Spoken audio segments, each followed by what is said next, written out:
Welcome back to the Convo Couch, everyone. Pasta Jardula here. And I'm Fiorella. And Jonny Sue with Oz on the ones and twos. That's what we're doing over here, ladies and gentlemen. We're amping it up. We're bringing you the good stuff, the good shows. Oz, our man, is part of Roar Media. If you haven't checked out Roar, guys, you don't know what you're missing. Amber just had this amazing show with The Last American Vagabond on Sunday. Ooh. And it was just, I mean, and fam, you know who Amber is, right? We understand Amber and stuff like that. She's like Whitney Webb with like an older soul mom type of kind of vibe. And a great cook. Yes. She gives you a run for your money, Pasta. I'm sorry. She does, but it's also just great in the kitchen with somebody who can cook like that, because then we can bounce off each other. We can make amazing meals like we did when you guys were here, when everybody was here visiting us. But I just really got to say, Amber is amazing. She really is just unique. She's her own person. Like I said, she's got Whitney Webb, a little Annie Jacobson, and then she's been like a healthcare advocate for so long, right? An activist. So she's just this really unique person. She's got some major chops. She can hold her own. It was great watching her with Ryan Christensen. In fact, on the Last American Vagabond show last night, fam, Tony watches closely, even said on the chat on The Last American Vagabond, like, I just found you through Amber, and wow, that was just an amazing show. So go check it out, everybody. Just a great show. That's all I had to. I had to open up the show with that because I watched the whole thing yesterday, fam. It was amazing. I didn't know that they were live. That's an amazing combination right there. If you want to get your brain broken, please watch that. Really, I'm not exaggerating. But we have a very loaded folder, guys. Yes. Go ahead and share this stream. It's going to be a good show. We're going to talk about this Kamala Harris situation. I'm going to diss on progressives and their bullshit crying about Build Back Better.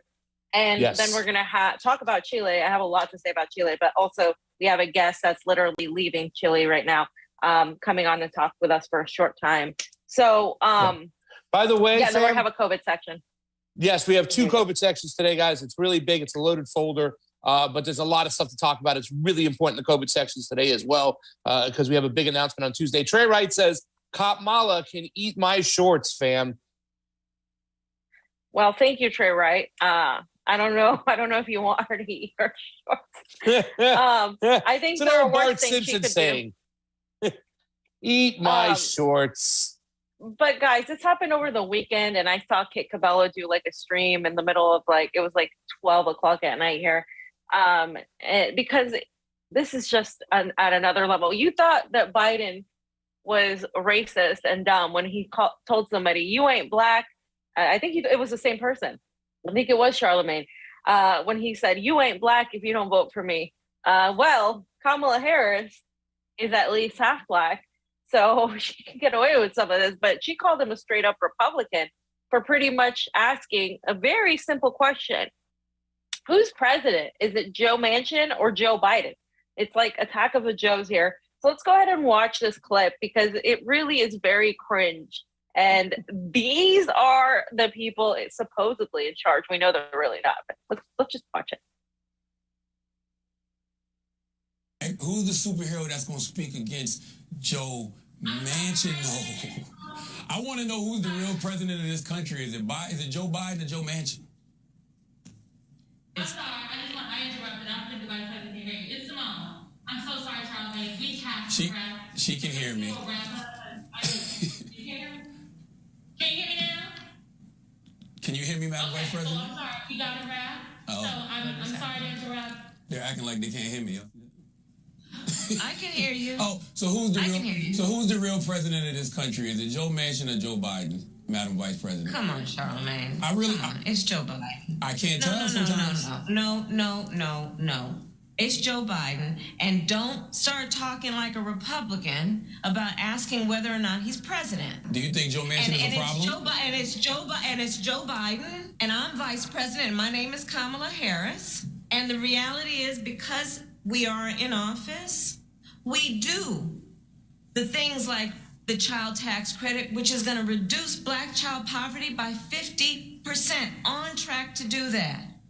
We do things that are about saying that our Department of Justice is going to do these investigations and require that we end chokeholds and have body cameras. It is the work of saying we're going to get lead out of pipes and paint because our babies are suffering because of that. It is the work of saying people who ride public transit deserve the same kind of dignity that anybody else does. So let's improve that system. It is the work of saying that we have got to bring down prescription drug costs because folks who have diabetes should not be dying because they don't have enough money in their pocket. It's about saying Black maternal mortality is a real issue that must be. That's it? Okay. Yeah, so. That seems set up, fam. Oh, yeah. I don't think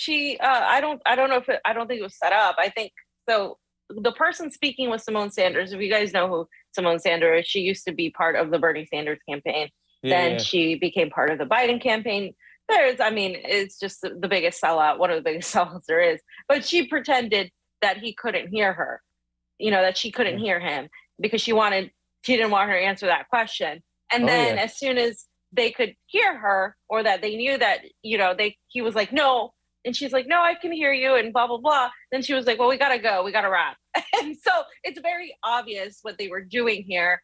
And then, and now she's just like spewing out all this information, the child tax credit, the investigations she was talking about January 6th and policing and all of that. But like the child tax credit isn't even happening anymore. Like it's done. It's going to be like, so she's talking about shit they're not even doing. And she called him a Republican. This is exactly what the shit libs and the synthetic left and these liberals do. Anytime you bring a valid criticism, are you a Republican? Are you Donald Trump's lackey? Why are you asking me? She's asking this guy because they blame Manchin, right? Before it was the Republicans, so they would blame the Republicans. Then it was, who was the bad guy? Then it was, Kristen Sinema. Now it's Joe Manchin. Before it was the parliamentarian too. Remember they made up some shit about a parliamentarian? So they always have somebody to blame. I mean, guys, if you don't know it by now, and I'm talking to progressives, if you don't realize by now that you're being like played, that you're being duped, this is all theatrics. I don't know what to tell you. I don't know how much more clear it can get. These people are literally dangling carrots in front of you into a trap. That's exactly what they're doing. Yeah, I mean, nothing of substance too as well. I mean, they're not serious about any of these policies that she just started ripping off. Once again, it's just a virtue signaling, fam. It's just all about all this stuff and whatnot. But, they understand their audience, right? They understand who they're picking up. They understand who's going to go out and repeat this junk. It's the synthetic left. And so despite, that's why I think in a way, fam, that it doesn't, I'm not saying it is, but it wouldn't put it past me if it was like, well, let's create this like little kind of situation where it's going to make Kamala Harris look really tough and really stern. Like, no, I heard you. Let me tell you why. And we know that Joe Biden's the president. You're talking like a Republican, and then just start labeling these things off. So she either had them in her back pocket, she didn't get to use them, and she was just finding a place to use them, or that was kind of something, I don't know. It might be something to make her look a little bit strong. Have you seen any? I think it makes her look weak, Pasta. We do. I think. No. Not just us. I mean, a lot of people do. Like this is making her look like a complete and total just dipshit. Like it's making her look so unprofessional. It's making her look fake. I mean, this is her own people are criticizing this. Liberals are criticizing her for this. That's why I don't think it was set up, because she's looking like really bad. And her approval rating's already like crap. Yeah. It's already below Joe Biden. So I definitely don't think it was set up. I think they didn't expect him to ask that question, because, they only allow certain people to talk to them. And this guy's a very popular podcaster. And so like, it's just hilarious to me that question was asked. I mean, neither of them are the president, guys. Neither of them are in charge. Let's put it that way. Neither Joe Manchin or Joe Biden are really in charge. Let's answer. Nobody's going to tell you that, but that's the truth. That like neither. Well, I'm going to be looking at. I'm going to see how they try to spin this and whatnot and everything. Of course. Let's just keep our eye on this. I mean, because it is the unconventional days, right? Like, they understand it's all about professional wrestling. Like, the most unorthodox president of all time was Donald Trump, right? He would say whatever. So, and he would go off and he would make fun of a reporter or whatever. And then they would spin it in a popular way. Like, Donald Trump doesn't take any shit. That's what it almost seemed like to me, like she was getting all kind of snappy and jumpy. But I mean, this is somebody who, when she spoke to last, got her in a lot of trouble, right? This was the DJ who talked about the marijuana and she laughed about it and stuff. And people took that moment with this gentleman and highlighted that. So maybe she had a little bit of a bug up her ass. I know what you mean, fam. To me, to us, it makes her look really bad and you know, a little bit unhinged. But like I said, I think they're going to spin this, and some people are going to be like, wow, Kamala really stood up and told that dude what's what, you know? I don't know. We'll see.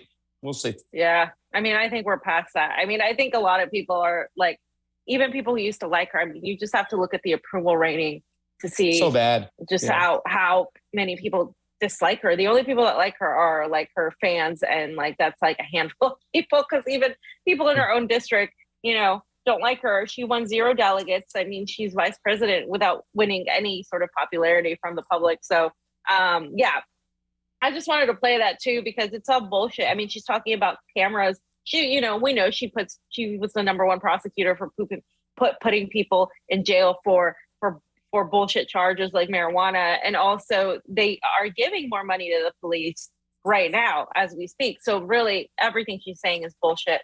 So there's been no systemic change with the police whatsoever. They haven't been demilitarized. No. They haven't changed the way they're doing business. They're, you know what I'm saying? In fact, they're expanding those kind of divisions and branching people off. When they recruit people to spy on you, they're recruiting some of these people that have already done a good job for them in the police force. So, you know. I'm just going to go right along to the second section, because this kind of has a lot to do with it, because the reason why he asks, is Joe Manchin or Joe Biden president, is because they're blaming Joe Manchin for not wanting to vote for the Build Back Better. And apparently we live in a system where Joe Manchin has more power than the president, the judicial branch, all of Congress, and these people buy that bullshit. They buy the theatrics, right? So I'm going to shit on the progressives today, because they're, in my opinion, are a lot of the reason why we don't have anything, because they fall for this theatrics bullshit.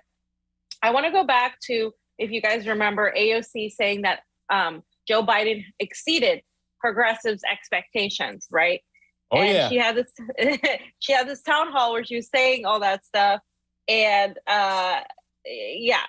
she was saying Joe Biden, you know, was doing a great job. But Joe Manchin as the Democratic senator of West Virginia, he said that he's not going to vote on the Build Back Better Act.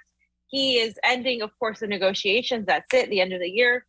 And this is, of course, the part where the progressives have been pushing without reading the rest of it, which is complete and total garbage and absolutely disastrous for the working class. But without reading the rest of it, they've been pushing this because of the expansion of certain social safety nets, including the child tax credit and parts of the Medicare, which I think they even took out. But Manchin has always been holding out on this, so this is nothing new. But let me quote to you what he said, because he told, I believe this was the CNN, he told CNN, and I cannot vote to continue with this piece of legislation. I just can't. I've tried everything humanly possible. I can't get there. Actually, he told Fox News this Sunday, this is a no on this legislation. I have tried everything I know to do. And the president has worked diligently. He's been wonderful to work with. He knows I've had concerns and the problems I've had. And you know, the thing that we should all be directing our attention towards, the variant, a COVID that we have coming back at us in so many different aspects in different ways. It's affecting our lives again. So right there, you guys can see that he is saying no and directing the attention at COVID, fear-mongering. And we're going to talk more about that, Pasta, in the later sections. But you can see like, oh, no, we're not going to help you guys out in any way, shape, or form because COVID. And think about that for a second. Think about the logic of that fallacy, right? Or the fallacy of that logic. It's just insane. And, you know, apparently behind the scenes, Joe Biden and Psaki didn't know that he said no. They thought that he was going to, this is why I think it's theatrics. They were like, oh no, he said he was on board with this. And he promised progressives that he was going to push this through, which he promised them. And they believed him. And so Psaki said, if his comments on Fox and written statement indicate an end to that effort, they represent a sudden and inexplicable reversal in his position and a breach of his commitments to the president and the senator's colleagues in the House and Senate. She added, just as Senator Manchin reversed his position on Build Back Better this morning, we will continue to press him to see if he will reverse his position yet again to honor his prior commitments and be true to his word. So as you can see, this is a bunch of bullshit. I just want to get your take on that, Pasta. Isn't it? It just seems like such fucking bullshit to me. I mean, my mind starts running off because like I'm not even here anymore. I'm so far past this. I know. When we talk about the bills, and it's just crazy that, it's funny when you opened up and you said, I'm going to shit on the progressives today because I think they need to be shat on. I'm like, what do you mean today? Like, they've been shitting on themselves this whole time. And we've gotten so far removed, fam, from policy and the nuances of policy, right? Like everybody's talking about Build Back Better. Well, what are we getting for it? Well, I don't know. They don't even know what's in the bill. They say there's all this and that, and there's roses and unicorns and cupcakes, and we get all these things from Build Back Better. It's going to be better for us, the people, not the 99 cents. Well, how? Well, they're going to do this and they're going to do that. Well, how are they going to pay for that? I mean, and I hate to sound like a Republican, but I want to know if they're going to take it out of our taxes, if we're going to suffer from it. There's ways they can swing it around and put it on us. And not to mention when it comes to all these bills, like the infrastructure bill, the way we had Paulie on and we've talked about this and Amber's talked about this. I believe inside that bill, and I get confused. I don't know if it was in Build Back Better or if it was in the infrastructure bill. I believe it was in the infrastructure bill. And this is the way we have to also approach these bills now, fam, with being so many pages, is what bad is in there? What poison pills are in there? Amber's been talking about something about now they're coming after you for taking out like what, $600 or more. If you take out, the IRS is going to come looking. Well, they're supposed to hire 80,000 new IRS people. I mean, they're preparing to come after us. It's more austerity. It's after us, not the 1% And that's what people have to realize. So as this is going along, and I'm hearing Joe Biden say this stuff, Joe Manchin. Sorry, wrong That's the Joe. difference. Yeah, right. You know what I'm saying? It's just all for theater. It's all for fucking show. And even that shit you talked about with AOC, and I made that tweet like 2 minutes after she released this tweet where now it's a 180, fam. Now it's Joe Biden's bad. He promised this. He promised that. We're not getting rainbows, unicorns, or cupcakes, and we need to stand firmer and tall. It's like, wait a second. I thought you said that he was exceeding expectations and he's doing well. Right. What have we gotten, fam? Since we're sitting here right now, what do we have tangible from this fucking administration? What have we gotten? What? Help me out. You got nothing. Here. You got fugats, as the Italians say. That was pretty good. You got fugats, fam. AOC, they knew from the start that this wasn't going to happen. This is just a whole game. This is just them putting the cheese in the trap, dangling carrots, putting, glitter on a pile of shit. They knew that this was going to happen. And just to reiterate, Build Back Better, the nice aspect was never going to happen. But the shit with the infrastructure bill, that is the fourth industrial revolution. That is a great reset. That is what they're trying to pass, this privatization, them coming after you for how much you drive, them taxing the hell out of you, all of that. And of course, the giant giveaways to the 1% and the oil money to all these lobbyists. All of that is part of this whole thing. They just needed to put some glitter on this pile of shit to make it edible and feasible for the progressives, and they fell right for it. So this is why it's failing. It's failing because they wanted it to fail. That's the only reason. Yeah. There's no Joe Manchin is the most powerful man in the fucking country. No. Joe Biden could, by decree, literally eliminate student debt. He refuses to do that. He campaigned on it, and he refuses to do that. He went back on the expansion of Medicare. He went back on so many things. They didn't give you your full $2,000, if you remember, or $1,200 or $1,600. I forget what it was, but they were supposed to give you a full amount. They only gave you like $600, remember? And it's just this whole thing where there is no legitimacy. They took him on his word, and there's nothing there. Real quick, I just want to go through AOC's tweets because this is hilarious. Remember Force the Vote? Okay, so she's saying now, It is delusional to believe that Dems can get reelected without acting on filibuster or student debt. Biden breaking his Build Back Better promise, letting CTC lapse, zero path to citizenship, etc., especially when they run from convos about race culture, which is what January 6th was about. Oh, we need to act now. I mean, look at her. CTC is child tax credit, by the way. Again, everything he campaigned on or he promised them, he backed out of, which we knew. We told you here that would happen. Then she says people want to but mansion everyone to death. But learned helplessness is not a disposition that inspires confidence or support. Oh, Jesus. The president has tools at his disposal. Yes, we know. Leadership has tools at their disposal, including you.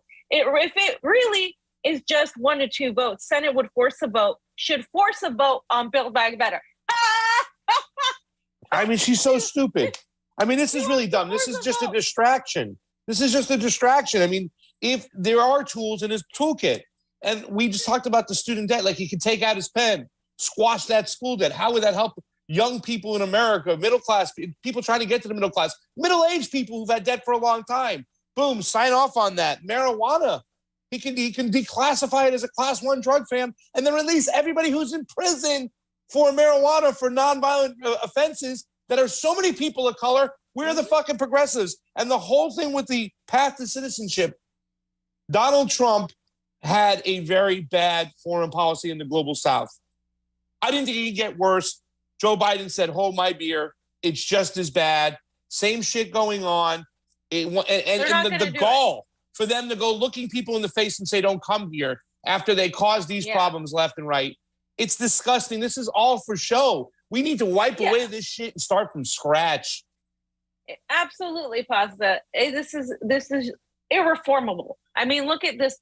She's a mouthpiece for the Biden administration. Even while criticizing him, she says, she's like, it's time for him to act. It's not time for us, for you, for the squad, for Congress to take their power and take their following and start literally putting bodies in the street and demanding that something be done. Not for some Build Back Better bullshit that's really does nothing tangible to get money into the hands of people, but like for anything actually tangible. They're not going to do it because their whole role is to narrative manage for these politicians. And she dared say, force the vote.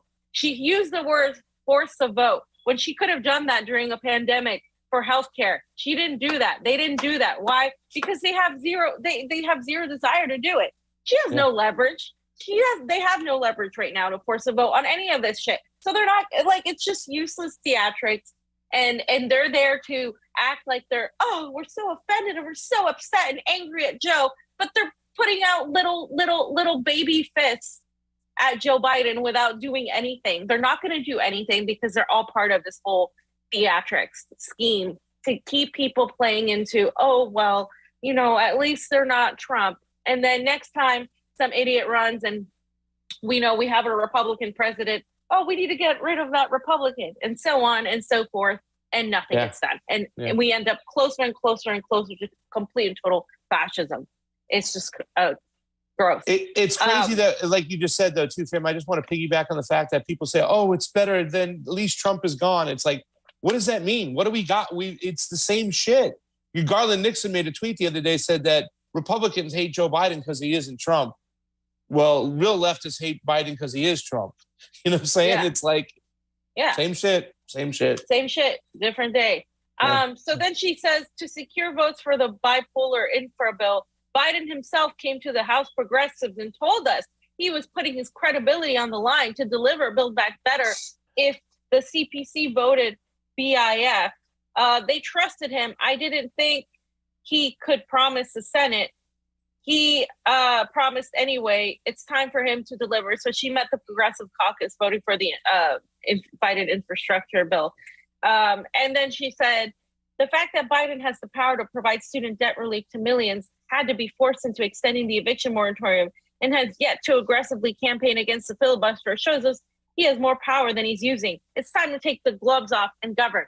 What have they done? Have they taken the gloves off? Remember when she was like, we're here to bring the ruckus. What ruckus have these idiots brought other than complacency and complete and total just just softness with Biden, saying that he's exceeding your expectations. They have worked hand in hand with this administration, and of course with the real people in charge, the national security state apparatus and their minions, to pretty much narrative manage about January 6th, narrative manage about COVID, completely keep the progressives, with glitter, with stars in their eyes, dangling all these things that they're never going to get. And they fell for it. Why? Because as Steve said, the progressives are the most fucking gullible idiots, more gullible than the QAnon believing Trump supporters. 1,000%. That think that Jesus Christ went and recruited Donald Trump personally. Sorry, fam. Keep going.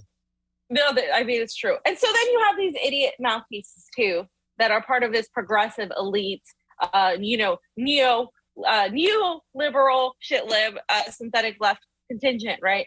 And so Kyle Kulinski goes, get a group of a dozen lefties in the House, meet with him, Pelosi and Schumer, and tell them you'll block absolutely everything in the House until he breaks out the executive order pen and does the bidding of the American people. He has more power than he pretends, but so do you. Why the fuck are you fighting for this legislation in the first place? Do you know how trash this legislation is?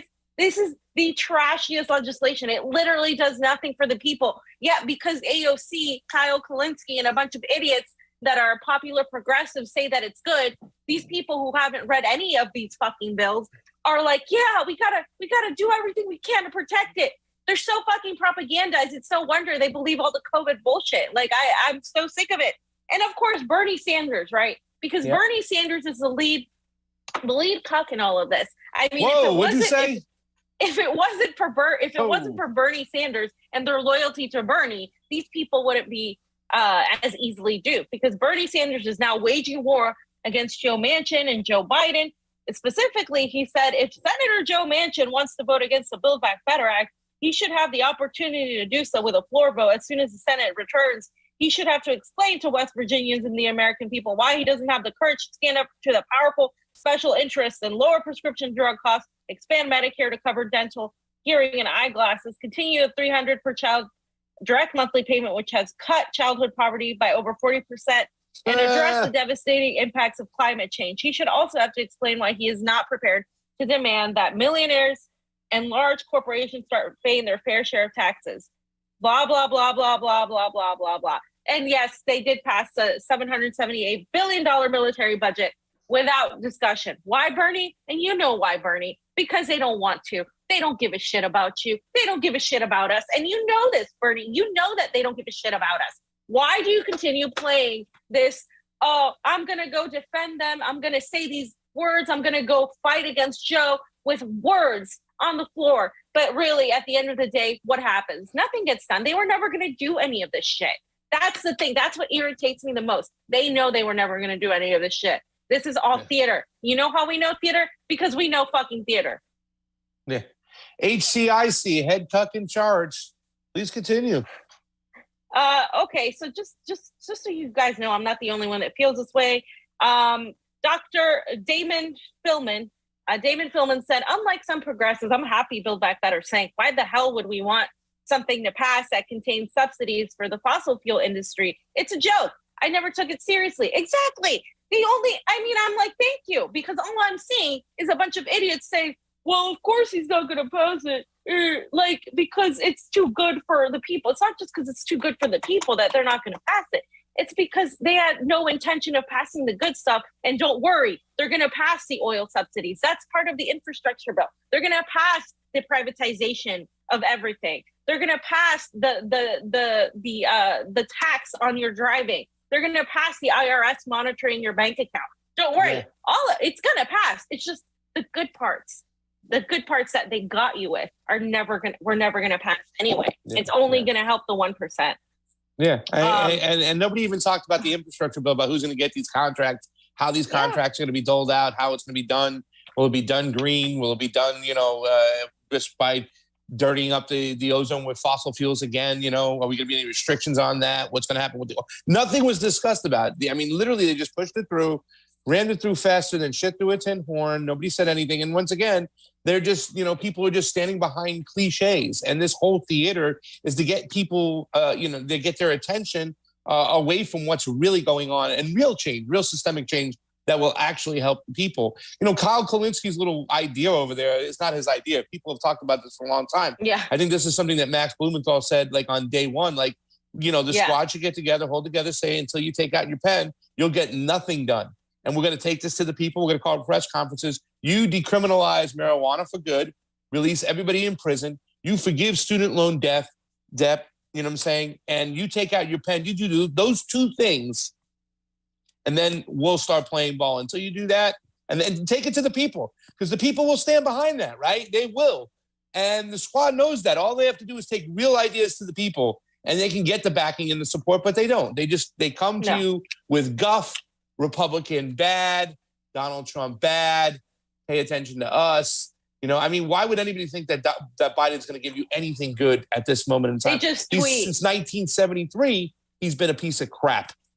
Yeah, and they just tweet angry tweets and think that things are going to happen because they know that's not going to happen. And it's just not. It's the suggestion would have been good months ago, and it would have required an actual government that would do that. We don't live in a real government, guys. We live in an oligarchy descending into complete and total utter fascism. That's where we're at. And the quicker people realize that's where we're at, the more you can actually do something against it. If you're not working against the Democratic Party, what are you doing at this point? You have to work against the Democratic and the Republican Party because the illusion of a democracy. The democracy doesn't exist in this country. Yeah. And, Shama Sawant shows that at a local level when she doesn't play ball with these people. The squad plays ball, and that's the difference between them. And the last thing I just want to say is, as we're going into the next section with our guests should be coming up shortly, the global South continues to elect anti-imperialists and socialists. And while the anti-American left are trying to save Build Back Better, an imperialist, pro-corporate, pro-1%, and the anti-worker trash legislation that will bring in the privatization of the environment and our resources. And by the way, the legislation, the Build Back Better legislation, also has a lot of anti-China crap in there. It's very pro-imperialist, very anti-Russian, anti-China, waging of the Cold War. Of course, progressives don't care about that. As long as you put something about Medicare expansion and something about here or there sprinkled in there, they don't care because they don't think foreign policy matters, which is why we focus on foreign policy, because we know it absolutely does fucking matter. You want a pathway to citizenship? How about we stop bombing black and brown people all over the world and destroying their countries and sanctioning them and literally creating countries that are ridden by crime? How about we stop doing that? You're here. I So was trying to get that little sound. Like right now, fam, if you were sitting in medieval times, they'd be banging the cups on the table like in Game of Thrones. Here. Like, absolutely. That's how we really, we need real change over here. And it is a shame where we're at. I think you titled these people a long time ago. They're imperialists who want healthcare. That's what they want. Yeah. And like you said, you just throw a little bit of this bullshit in here. And it's not even real healthcare. You know what I'm saying? And wow. The last couple of years really make people change their minds on where we want to go with healthcare. It's crazy. But what we've been doing too, going to the global South, very important, going down to these places, making sure that their elections are fair, because that's the first thing the empire says. That person didn't rightfully win the election. It was a rigged election. That's not a true democracy. Let's go remove him out and let's replace him with this other person who's going to be corporately friendly to us. They don't tell you the last part, but they tell you the first part. So that's why we go and do these things and we pay attention to what's going on. Is our guest with us yet? No. Oz, can you text Johnny to send him the link if he hasn't already? Because I can't really send him the link. Oz just sat down.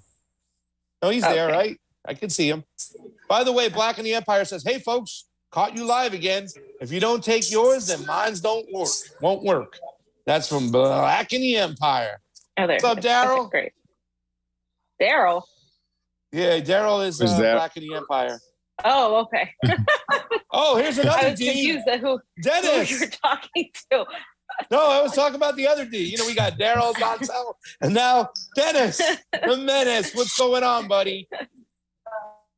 Good afternoon, dear folk. Good afternoon, Pastor. Good afternoon, Fiorella. Good afternoon to all listeners there of Convo Couch. It's great to be back.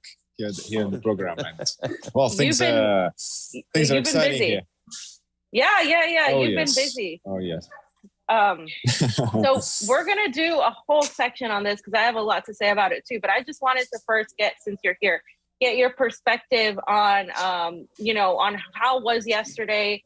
I know you talked about a little bit about the long lines, the buses, that were impounded, and then people didn't have access to transportation. Tell me a little bit about that part. Well, first of all, we have to understand that the public transport system in Chile is actually, in a way, semi-privatized, and this is a legacy of this is kind of another piece of legacy of the Pinochet dictatorship, when so many of the state institutions were either privatized or they were basically contracted out to private companies, and the transportation services were one of them.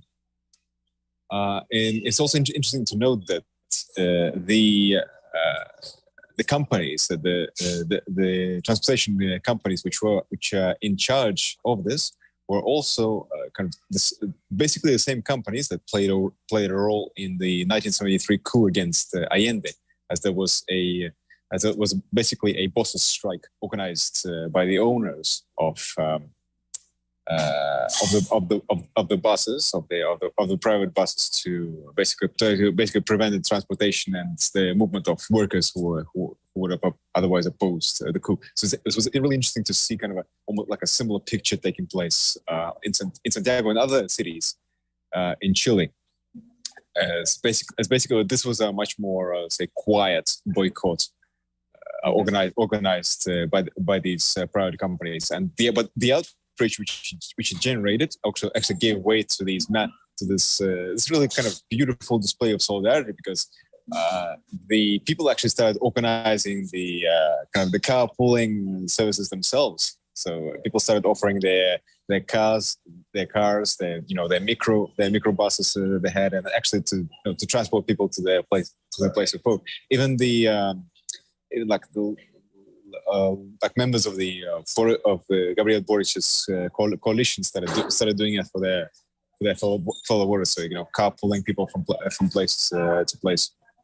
And this is, I think, is a great display, and actually a great sort of metaphor for why Boric and his coalition won, because a lot of the people actually, organized themselves. Was this kind of atmosphere similar to the mass protests of Chile? This collective action that was needed to defeat fascism in the polling booth. So this was quite inspiring.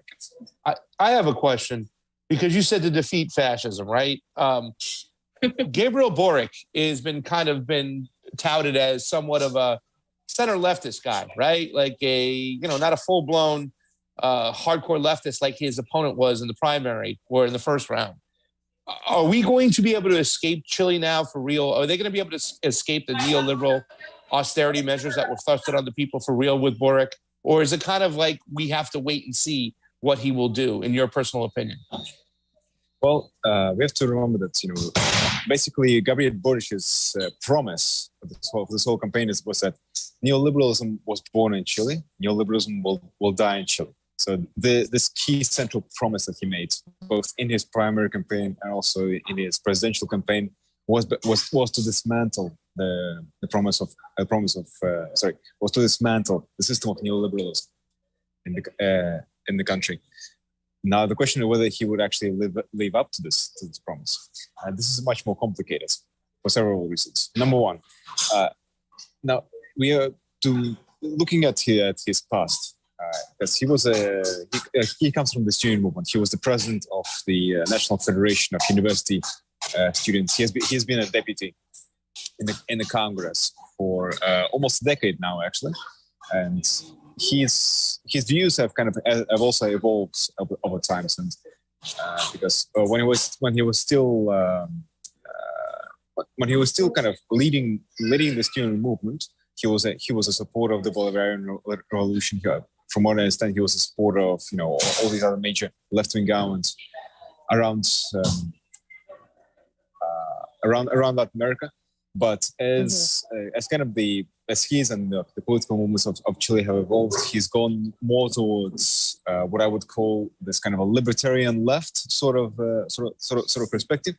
That's me. Libertarian autonomist left.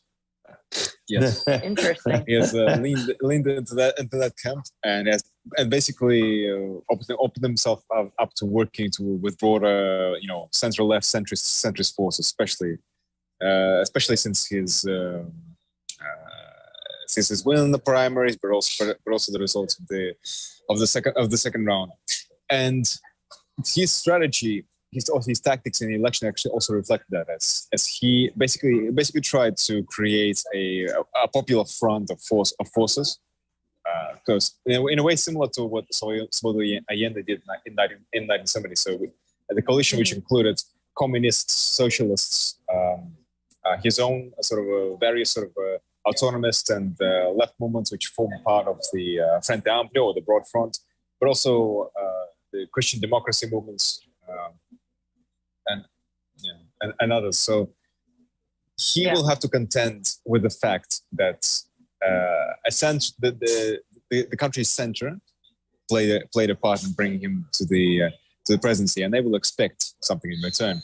This is one factor. The second factor is that the current composition of the Congress and the Senate is not exactly very favorable towards his coalition in particular. So we basically have the center, the left, the center left, and the center have a majority in the lower chamber in the Congress, but the Senate is divided like 50-50 between the left, center, and the right. In effect. Yeah. So I think we'll definitely see quite a lot of negotiation on his part. Right.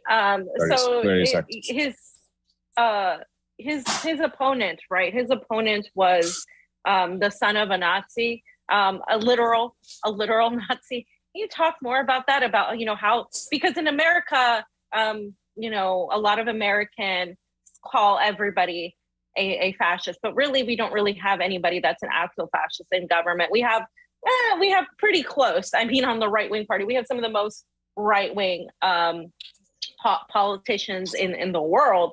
But when we talk about an actual Nazi, can you talk about his opponent and how he was the son of an actual Nazi? Certainly. Well, Jose Antonio Cast's father, Michel Cast, was a member of the Nazi Party. He was fighting. From what I understand, he was actually fighting on the Eastern Front. So there's actually a chance my grandparents literally fought against him. And he basically got cold feet and fled to Chile in 1943.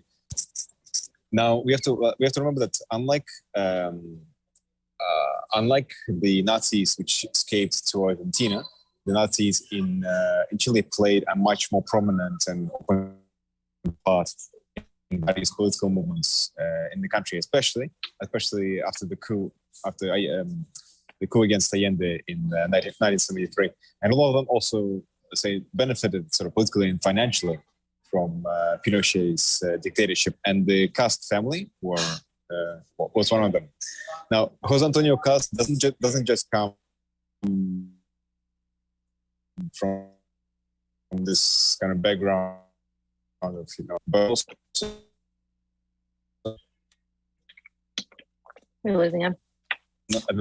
He actually helped to played a part and helped to organize the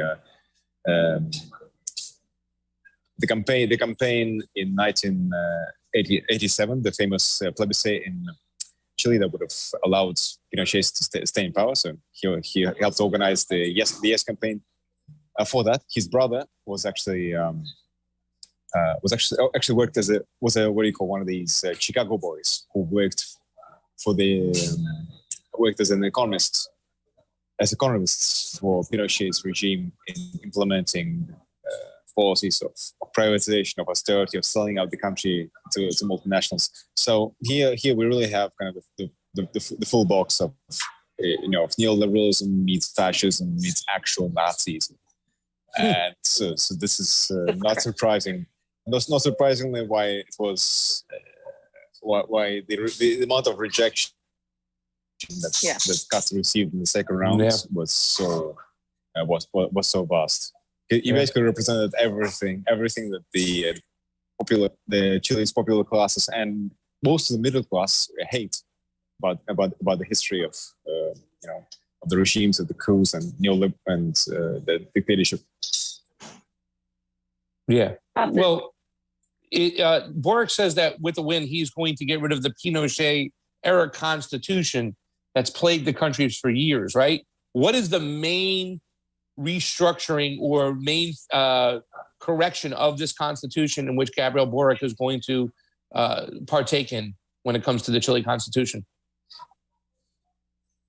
Well, the process of writing a new constitution is already in process. As the referendum in October 2020 confirmed the creation of the Constituent Assembly, and the elections for the Constituent Assembly took place in May this year and yielded a 2/3 majority for left, center-left, and independent representatives of the various constituencies around Chile. So the process to create a new constitution is in full force already. Now, what Boric's presidency needs for this process is that Boric, unlike Castro, will actually respect the results of the Constituent Convention. Would actually allow for the eventual plebiscite on the Constitution to take place. I'm not sure if he would actually intervene in the Constitution process. I believe not, since he said that he would respect the autonomy of the process, which I believe is also a good idea, as a great part of the representatives in the assembly really represent the wide, the masses that beyond kind of the political parties, political organizations of the country. With regards to whether we might actually now see a more radical constitution be written for Chile, I believe that with Boric as presidency, this is far more likely to take place than it would have been with the government of Cast, who we won't even know if he would have actually allowed the assembly to go on. Yeah, and just a final question for me. You've seen what's happened in Nicaragua. You've heard or been around what's happened in Honduras.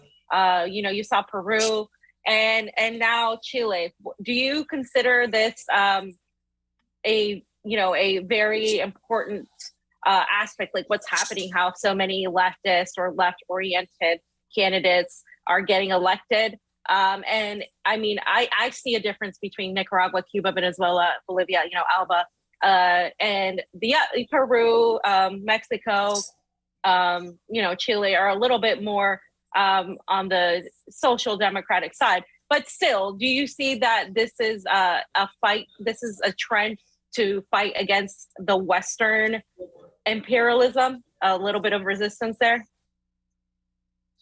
I think there are certainly different political tiers here in here in Latin America.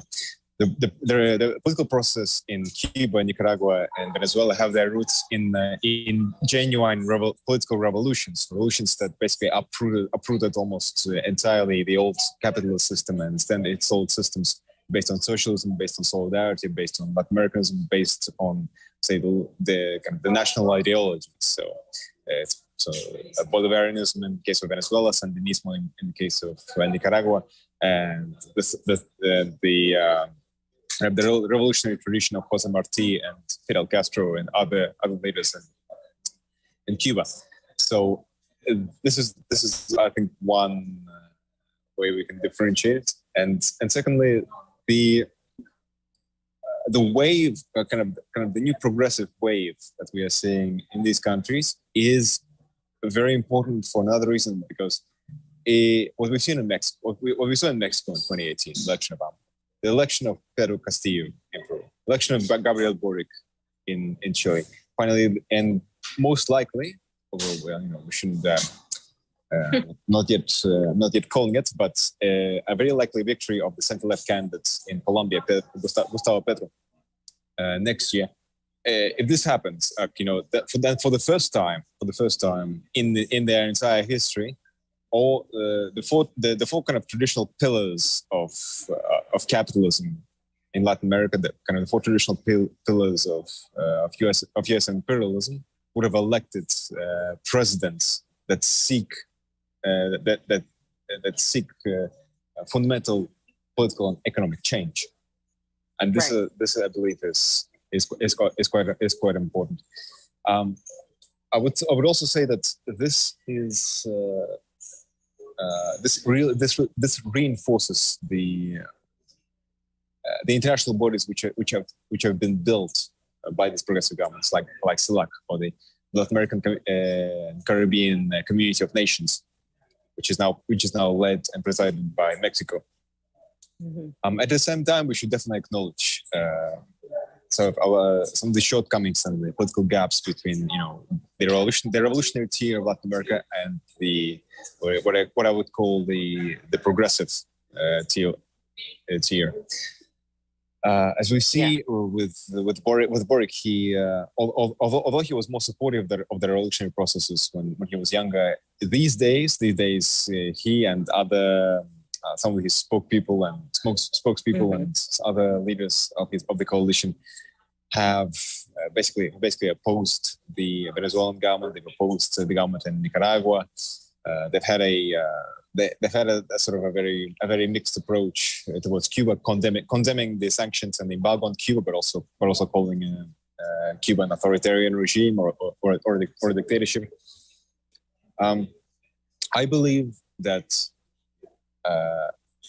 the absolute minimum which Boric should do in this case, well, his government, the governments of government of Peru and the others, would actually to follow the approach of AMLO in Mexico, as AMLO as stated very clearly that he opposes U.S. intervention in Cuba and Venezuela, in Nicaragua. He believes that what's happening in those countries is the internal affair of those people, and the principle of neutrality and non-intervention by the states is what should be upheld. So, in terms of foreign policy, the most viable kind of vision which Boric should adopt would be that of Mexico. We'll see if that actually happens. But I believe, but also just to finalize, I believe that in this case, the Constitutional Assembly could also play a part in a way of being kind of like a check and balance on the promises of Boric, because exactly the new constitution could actually create a new article and create that reflects this need for non-intervention in the affairs of the country, and instead promotes Latin Americanism, which promotes cooperation, which promotes integration among Latin American countries, and also integration with other nations of the global south. Dennis, thank you so much for coming on, man. Have a safe trip. It's always a pleasure. We'll see you in the Bye, next Dennis. spot, Thank buddy. you. I'll see you. Comrade Dennis the Menace over there. You know what I'm saying? Laying out the truth, fam. Really, it's about integration, whatnot. It's all about these Latin American countries coming together, forming a bond, and telling the American imperialists to go scratch. And I think there is something about it when you have these kind of center leftists. Maybe he wasn't the hardcore leftist we want, but if they could kind of maneuver around, the whole spectrum without pissing off the imperialists too much, to the point where the imperialists will go, okay, well, we'll let them be for a little while. They're not too much of a trouble. And then, give their people a lot of stuff and then tell the imperialists to go scratch. Maybe that's a good thing. Who knows? I don't know. Maybe. I'm of the opinion that I mean, you could do that. I've never seen that happen. It's almost like the whole, you go in, you run as a Democrat, and then you just tear it all up. I just never see that strategy work. So I don't necessarily think it's going to work because the United States has their eye on this. AOC congratulated him. So I'm a little bit, she didn't congratulate Ortega. You know, she wasn't exactly congratulatory of the more leftist president winning. So I'm a little hesitant, but I also understand the current situation. And we're just going to go over it quickly because so that was the on the ground experience, you know, an analysis of really the overall. But, you know, yesterday, and we're going to see some of Denis's videos, Chile did elect Gabriel Boric, who is of Croatian descent, by the way, for president for the next 4 years till 2026, from 2022 to 2026. And right away, the far right candidate, Antonio Cast, which he talked about, he's the son of a Nazi, conceded to the social democrat Gabriel Boric. And of course, according to Boric's platform, we talked about this, he's going to really 100% commit to doing away with the Pinochet era constitution. That's one of the reasons why so many people were really on board. You know, this is a historic win because he was a student. He's the youngest president, second youngest, I think. He's 35 years old. And quickly, within a few hours of the polls closing, they had the tallies out there, which saw him win. He won 55.86% of the vote that they had counted at that time. He had an almost 12-point lead, 11.5%. And, you know, you guys can see the graph here on American Elects, the difference in the numbers between him and Cast. And there was a 55.4% also turnout, which is pretty high for Chile. It's the highest that it's been in a really long time. And that just goes to show you that people, in spite of, you know, the elections, which I would have loved to have been there, fam, to see those buses get completely just, you know, impounded and people in line waiting to take the bus. As Denis said, it's privatized. So the companies aren't like city, like they are here, city, local, state. They're privatized, which is a complete and total issue. And, you know, I think that's, it just goes to show you how far neoliberal and right wing the party in Chile, the politics in Chile has gone. And we know that Pinochet really was a disastrous era. He killed so many people that opposed him. He was an actual, you know, a fascist.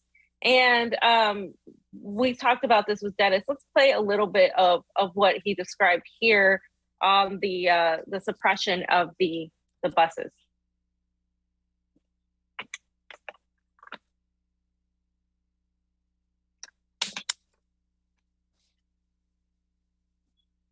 Chile goes to the polls today to determine who will govern the country for the next 4 years. The choice could not be starker between the son of a Nazi and the admirer of the former dictator Augusto Pinochet, José Antonio Cast, and the former student leader.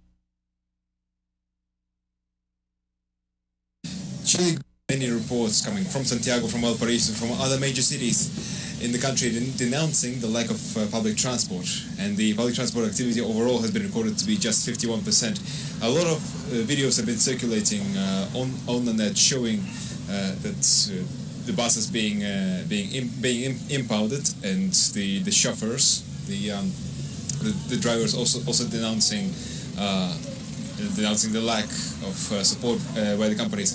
Many have taken to social media to denounce this method of photo suppression, what they see as a deliberate action on the part of the government of Sebastián Pinera and his ministers to impede the level of participation in elections. You have to remember that the public transport in these cities has been crucial for the level of participation among the working class neighborhoods, the ones who are most likely to vote for Gabriel Boric.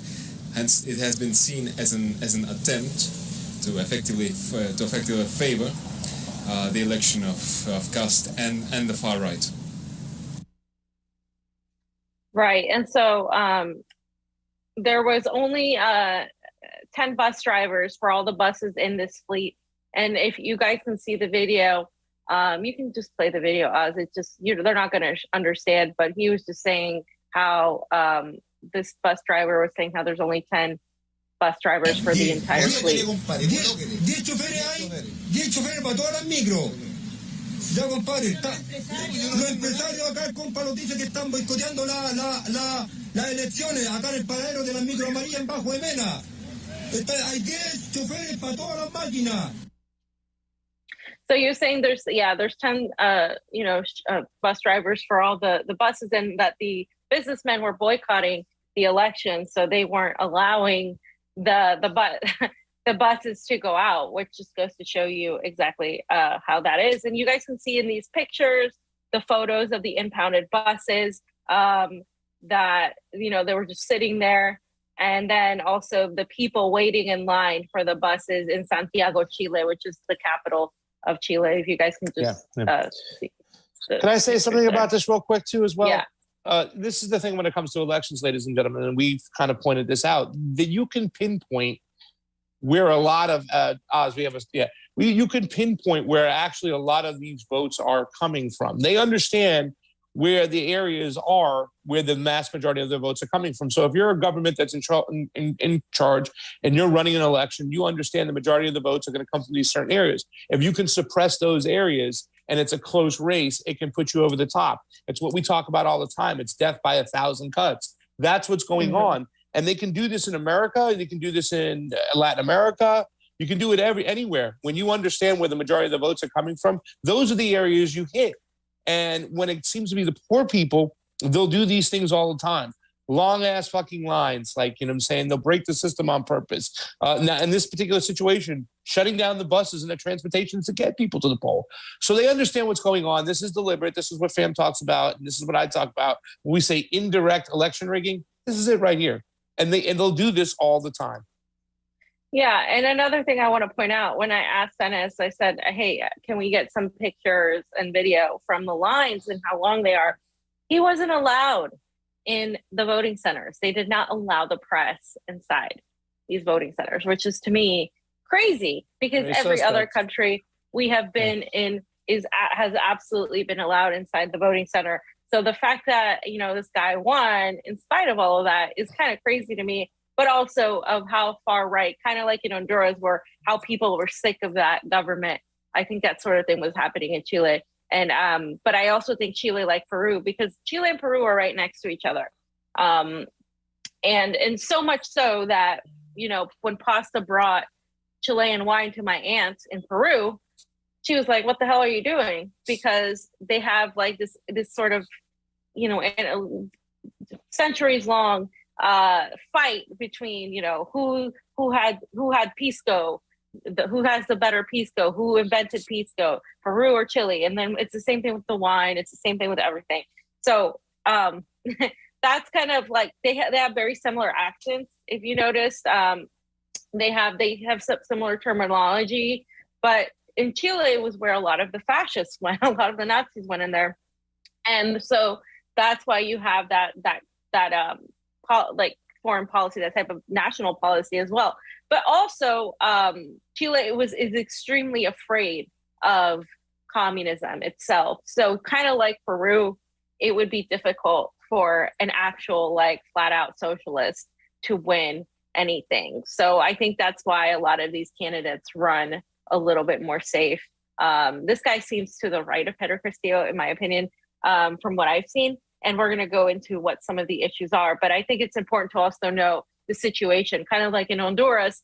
They were governed by a government full of narco traffickers, like drug trafficking cartels. And so, yes, Xiomara is an improvement.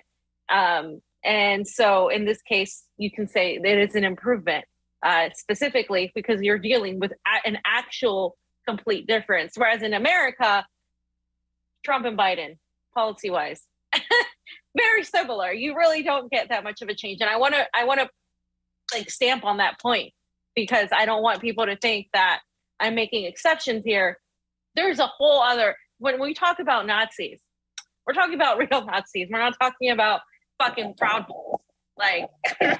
It's just completely different in Latin America. And Pasta knows, because he's been there, and what they're facing down there in these countries. Right wing, left wing means a whole different thing in the global South than it does in America. I can tell you that much. And let's just continue to go on with these great pictures from Denis and great caption, great footage, just great reporting by Denis. Once again, it was great in Venezuela. He did great in Chile. I'm glad he went.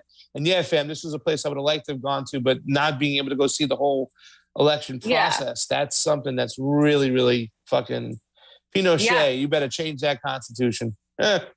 Exactly. So here is a video of him just talking about the crowd and waiting for the president-elect Boris to arrive.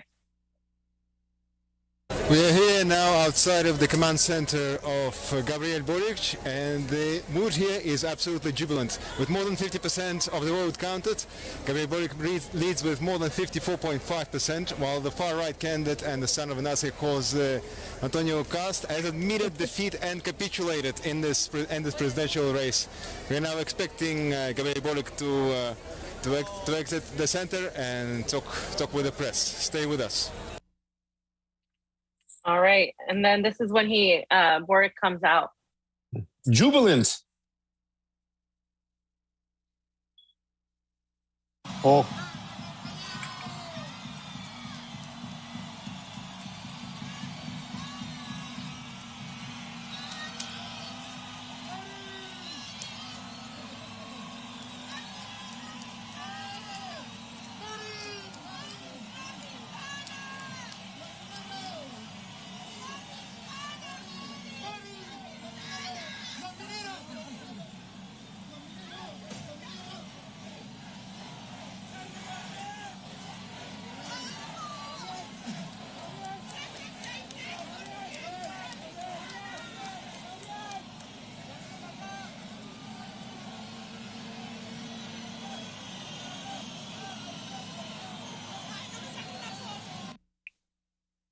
Fam, it's a great jumping off for our new people watching us right now. These are new people to us, whatnot.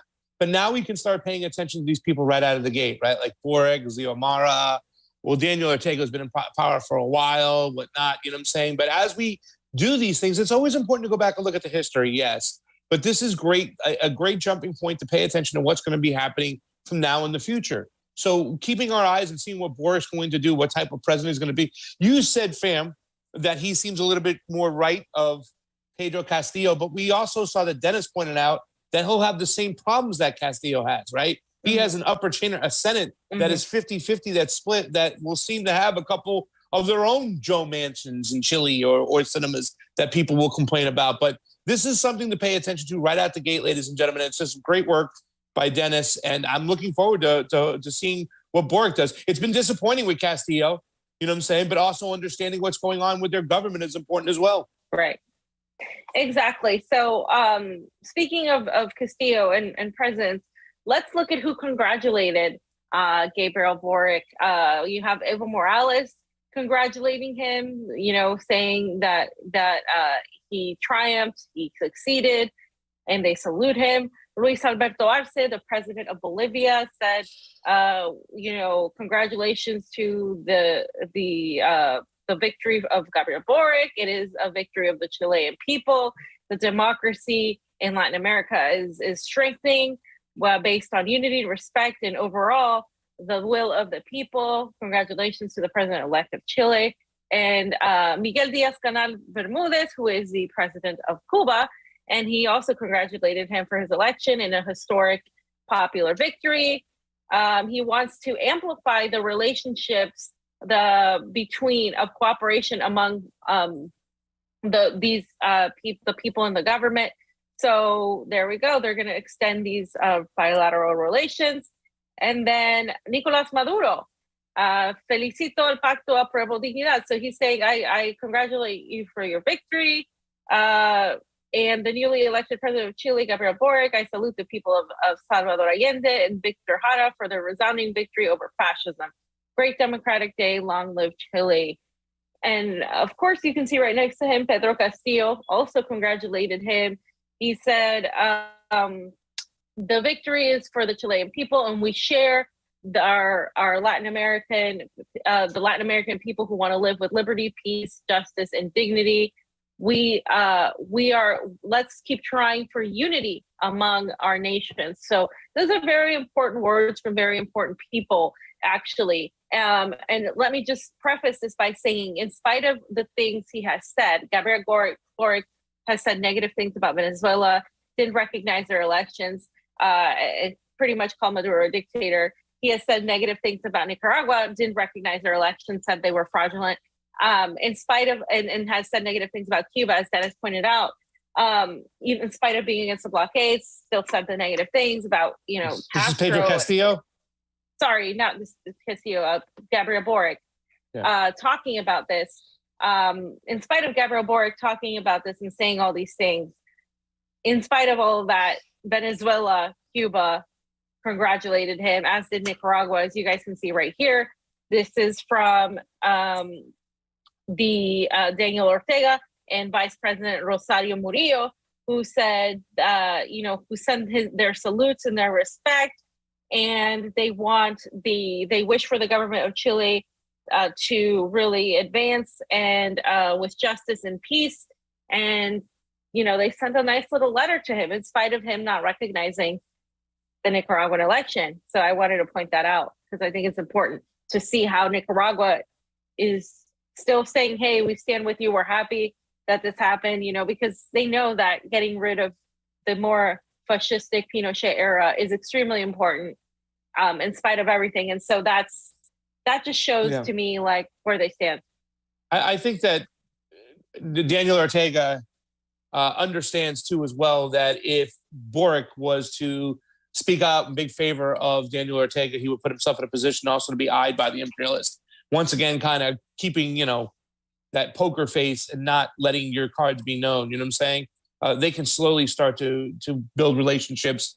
But I think Ortega understands that a lot of these people speaking up for like a country like Nicaragua and Daniel Ortega could put them on the hot seat. So that's why I think it was great that he wrote that letter.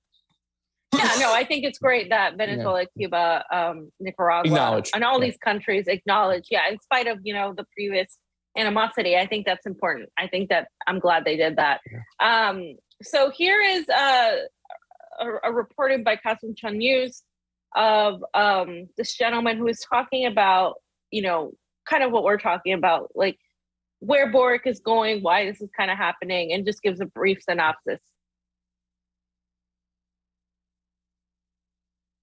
His own political positions regarding international questions, and particularly those in the region, have always been something which folks on the left have criticized. I think it's still definitely things that the mass movements and people on the left will have to continue to push him on, and we'll have to ensure that there's some measure of accountability. In the coalition, there's going to be organizations, there's going to be parties like the Communist Party and others who are not going to align with Boric on some of these things, right? And so I think you shouldn't have any illusions about, what are some of the flaws and some of the unfavorable aspects of Boric's own politics and his history. His positions on Venezuela, Cuba, Nicaragua aren't positions that I feel reflected by. And I know that it's not reflective of a lot of sectors of the left. The right-wing cast has even more reactionary positions. In his program, he's explicitly calling for something which is akin to the return of Plan Condor, right? A coordination of between different governments in the region to target and attack, arrest, possibly more against left-wing activists. This is explicitly what he's calling for. You can't lose sight of the fact that caste is significantly more dangerous. Interesting. So in this he seems like a case, centrist, a leftist centrist, of sorts. That's going to have to be pushed on certain issues, fam. Yeah, absolutely, 100%. And I 100% agree with his analysis. I don't usually do the lesser of two evils argument, but when you're talking about Plan Condor, in case you don't know, it's Operation Condor, was this push to really just go after any sort of left-wing type of activist, any sort of person that just opposed the government in Latin America. And it was popular particularly in South America, Chile, between 1968 and 1989. And this is just a very fascistic type of policy. He wanted to implement that into the country again. And, Latin America can't allow for that because that's opposed to anything that we want. We don't want fascism or authoritarianism. We want freedom. And so and in that case, you do have to look at everything else. So Ben Norton really broke it down really well. I agree with everything he says. He said, we can expect Gabriel Boric to govern Chile like ex-president Michelle Bachelet. He comes from anarchist student movements. He calls himself a libertarian socialist, but is just a left liberal. He's very soft on imperialism and constantly attacks Venezuela, Nicaragua, Cuba, China. To be clear, Gabriel Boric calls himself a libertarian socialist, which means nothing, while pushing imperialist propaganda against actual socialist governments in Latin America. In Nicaragua, he supports Chamorro, a U.S.-sponsored right-wing millionaire oligarch. So one of the presidential candidates that ran in Nicaragua at that time. And I said the same thing, basically. He's not the radical needed to combat the U.S. empire, will likely play ball, and push the Western agenda. But the tide shows there's a shift away from complete U.S. dominance. And that's why I asked Kenneth that question, because I believe that it's important that you're seeing Latin America develop in that way, start to shift away to try to really understand that you have to have some sort of resistance against the empire, even if it's not full on, Bolivarian revolution like they have in Nicaragua or Venezuela. And I think that's an important step some of these governments are taking. I also think it's dangerous because it's easily co-optable via this social democratic progressive agenda, as we have seen. It doesn't work in the United States. But I think Latin Americans are a little bit more intelligent. And I don't think I'm saying, I don't know if they're the demons that are trying to walk in the door when they come in under the guise of an American leftist socialist, whatnot, which would, they're paying way more attention to the cultural issues and not the economics, right? So, I mean, and it's kind of the same argument that we heard about Xiomara, right? Like, she's already starting to back away from the deal to possibly join with China. This isn't a true leftist government. Manuel Zelaya was a capitalist and blah, blah, blah and stuff. I said, yeah. And that might be the situation. But these are, there's a reason why he was removed in the middle of the night in his pajamas in 2009. They're still leftists. They're still looking for policies that are going to help the workers, not corporations. In fact, they're true socialists in some ways, where they're paying more attention to the economics and that's bourgeois bullshit coming in. So it's just something we have to keep our eye on and see what's going on. And I get it where some people kind of are gung-ho. They want the hardcore comrades, leftists going in there, wearing their hats, drinking Russian vodka and saying, let's go. But, there's a difference between shooting for something far and then accepting a form of incrementalism as opposed to fighting for incrementalism and accepting the status quo. So and in Latin America, it's kind of like you're forced to it. You have Honduras, a drug trafficking cartel type of government, and then in Chile you have a fascistic Pinochet era constitution. You need to get rid of that. It's kind of like when we say we need to get rid of the authoritarianism with these mandates and all these and all this big tech surveillance bullshit. Because if we don't, we're not going to be able to fight everything else. So it's kind of like that. Like sometimes you have to get rid of something in order to actually be able to fight for something. And it's like in the case of Donald Trump versus Joe Biden, they're the same fucking two wings of the same bird. It's not, you're not getting rid of crap. But in this case, in these two cases with Honduras and Chile, you're definitely seeing a stark difference. And if you can get major reforms on healthcare and education, in other words, you can get everybody educated and you get healthcare for everybody. You know what I'm saying? And then you can implement a big infrastructure plan without throwing out all the corporations just like crazy going nuts and saying, I'll get out of here. And that keeps the imperialist at bay. But yet you've been able to enrich your country and take your people out of extreme poverty and move them into lower poverty. Then you can obtain that next step, which is then strengthening the working class and, getting more worker co-ops and all those sort of things and getting the small guys to own some of the businesses, whatnot. But you can't just jump at it all at one time. This is a big step for Chile.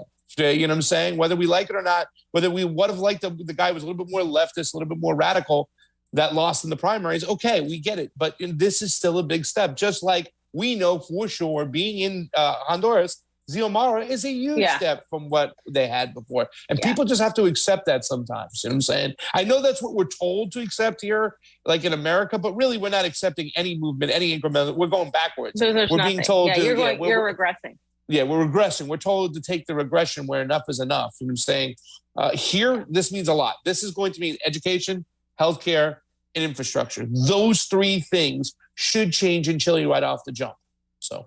And the thing I want to point out is the foreign policy. You're going to see, at least at the beginning, right, a different foreign policy in Nicaragua, Venezuela, Cuba, Bolivia versus Peru, Honduras, Mexico, and Chile. Those are the two kind of like different tiers. As Denis talked about, there's different tiers. You have the real, Bolivarian, blah, blah, blah. And then you have like the more, progressives in terms of Latin American politics. And those progressives are still more progressive than anybody we have in this country, by the way.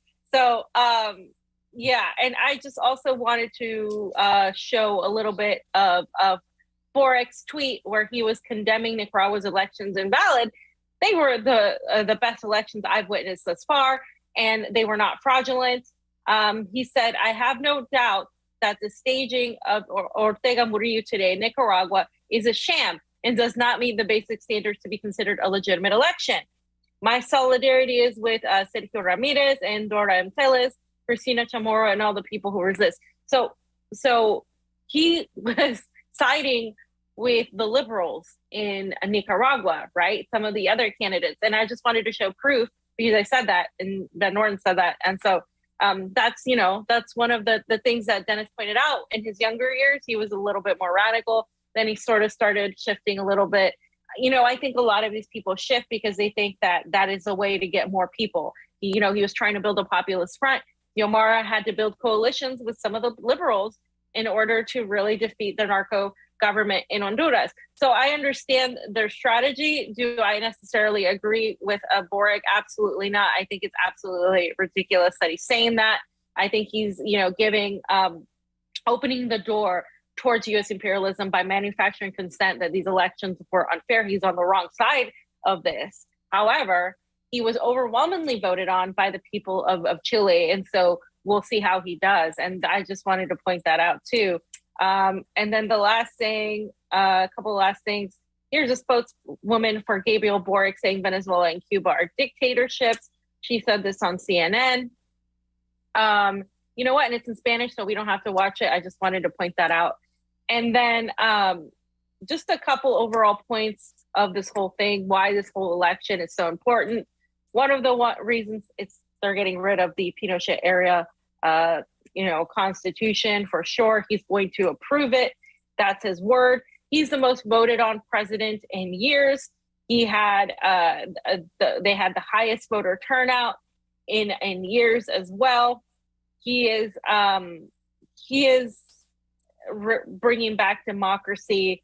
A lot of people weren't voting before, and he won in the second round.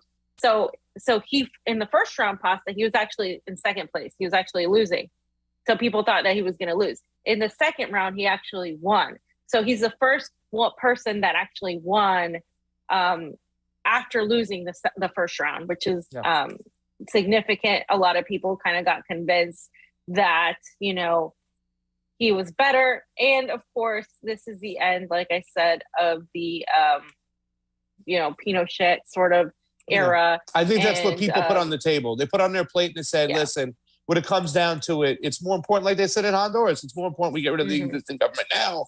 There are things we won't get, we won't like, but let's get rid of this crazy government we have now and let's move to a better place. Let's go baby stepping. It's kind of like what I explained to Steve about cryptocurrency, how it's better than what the fiat currency we have, but it's not the final answer. Sometimes you just can't leap for the glory and the roses, Petunia. You got to sit there and you do have to take it step by step. So anyways, I think it's a good win, and I'm happy for the people of Chile, just like I was happy for the people of Honduras, and we will keep a good eye on what's to come. That's the most important thing.